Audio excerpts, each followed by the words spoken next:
মানবদেহের প্রতিটি কোষে লুকিয়ে আছে রহস্যের ছাপ। বিজ্ঞান যতই অগ্রসর হোক, আমাদের শরীর মাঝে মাঝেই এমন কিছু চমক উপহার দেয় যা গবেষকদেরও অবাক করে ফেলে। ঠিক তেমনই এক ঘটনাকে কেন্দ্র করে চিকিৎসা বিজ্ঞানের ইতিহাসে যুক্ত হলো এক নতুন অধ্যায়, একেবারে নতুন এক রক্তের গ্রুপ সিস্টেম। 2025 সালে বিজ্ঞানীরা ঘোষণা দেয়, বিশ্বের প্রথমবারের মতো এক ব্যক্তির শরীরে পাওয়া গেছে এমন এক রক্তের গ্রুপ যা আগে কখনো দেখা যায়নি। এই রক্তের বৈশিষ্ট্য এতটাই অনন্য যে পৃথিবীর 800 কোটি মানুষের মাঝে এটি একমাত্র একজনের মধ্যেই পাওয়া গেছে। রহস্যময় এই রক্তের গ্রুপের নাম গোয়াডা নেগেটিভ। অনেক বিজ্ঞানী সংক্ষেপে একে জি নেগেটিভ বলে। এটি শুধু বিরল নয়, বিজ্ঞান ও জেনেটিক্সের জন্য এক যুগান্তকারী আবিষ্কার।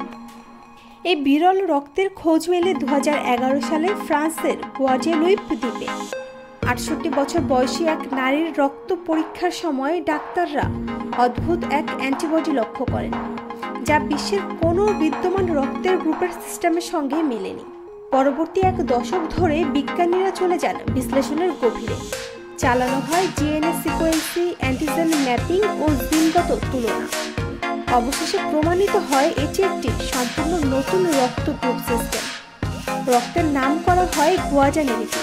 গোয়াডা এসেছে গুয়াদেলুইপ অঞ্চল থেকে, যেখানে এই রক্তের গ্রুপের প্রথম অস্তিত্ব ধরা পড়ে। নেগেটিভ অংশটি বোঝায় এই রক্তধারী কারো কাছ থেকেই রক্ত নিতে পারবে না, শুধু নিজের শরীর থেকেই নিতে সক্ষম। এই রক্তে রয়েছে এমন এক ধরনের অ্যান্টিজেন মিউটেশন যা আগে কখনো কোনো মানুষের মধ্যে দেখা যায়নি।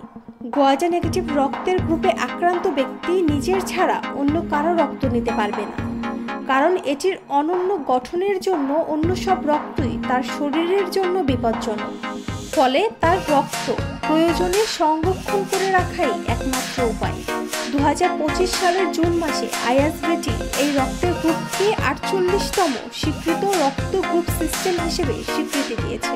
এটি ছিল এমন এক যুগান্তকারী স্বীকৃতি যা রক্তদান ও ট্রান্সফিউশন ব্যবস্থা সম্পর্কে আমাদের ধারণা বদলে দেয়। গোয়াডা নেগেটিভ শুধু একটি রক্ত গ্রুপ নয়, এটি প্রমাণ করে মানবদেহ এবং জিনগত বৈচিত্র্যের গভীরে এখনো অসংখ্য রহস্য লুকিয়ে রয়েছে।